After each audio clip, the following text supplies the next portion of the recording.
நேற்று ஒரு புது முயற்சின்னு சொல்லியிருந்தேன். ஆனால் அதை வந்து டீட்டெயிலாக சொல்ல முடியல.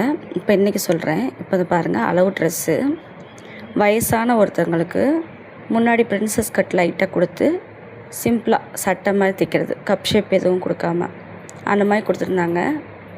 பிரின்சஸ் கட் தெரியுதான்னு பாருங்கள். ஏற்கனவே தைச்சிருக்குறோம், ஆனால் ரொம்ப ரேராக தான் தைப்போம். ஆனால் பிரின்சஸ் கட் கொடுத்து தைக்கிறது இதுதான் ஃபஸ்ட் டைம். அப்படின்றதுனால தான் புது முயற்சின்னு நேற்று போட்டிருந்தேன்.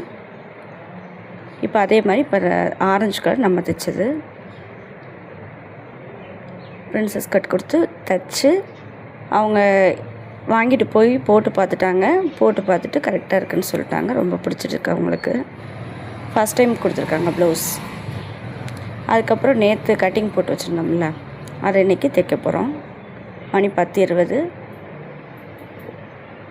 தைச்சது தனியாக, ஹூக்கு ஹெம்மிங் வைக்கிறது தனியாக எடுத்திருக்கேன். எப்போ ஃபுல்லாக முடிச்சுட்டு தான் சொல்லுவோம். எதுக்காகன்னா அதுக்கு மட்டும் எவ்வளோ ஆகுது அப்படின்னு பார்க்குறதுக்காக, எவ்வளோ டைம் ஆகுது அப்படின்னு பாருங்கள் அப்படின்ட்டு.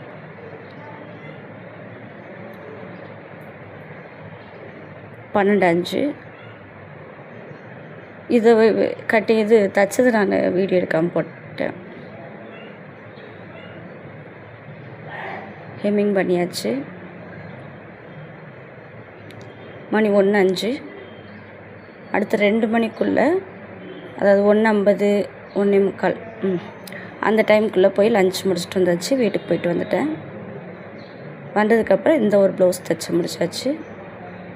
அதுக்கு ஹெம்மிங் பண்ணணும் இனிமேல் தான். பாருங்கள், மணி 2:30.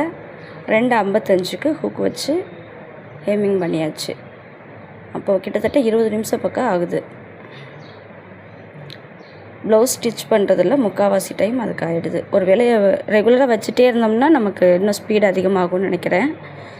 நார்மல் ப்ளவுஸ் எப்போவாது தான் வரும், அதனால தான் கொஞ்சம் ஸ்பீடு கம்மியாகுது. ஹெம்மிங் வந்து ரொம்ப கம்மியாக தான் பண்ணுவோம். இப்போ பாருங்கள், 5 நிமிஷத்தில் இந்த டேபிளை சுத்தம் பண்ணியாச்சு. ஏன்னா எனக்கு ஃபுல்லாக ஸ்டிச்சிங்லேயே இருந்ததுனால டேபிள் பக்கம் வரல, கட்டிங் டேபிள் பக்கம். இப்போ இந்த 4 ப்ளவுஸும் கட்டிங் போட்டுட்டேன். 1 மட்டும் லைனிங் ப்ளவுஸு, அதை வந்து வீடியோவில் காட்டலை. அதுக்கப்புறம் நாளைக்கு தேவையானதை எடுத்து அயர்ன் பண்ணி வைக்கிறதுக்கு ரெடி பண்ணியாச்சு.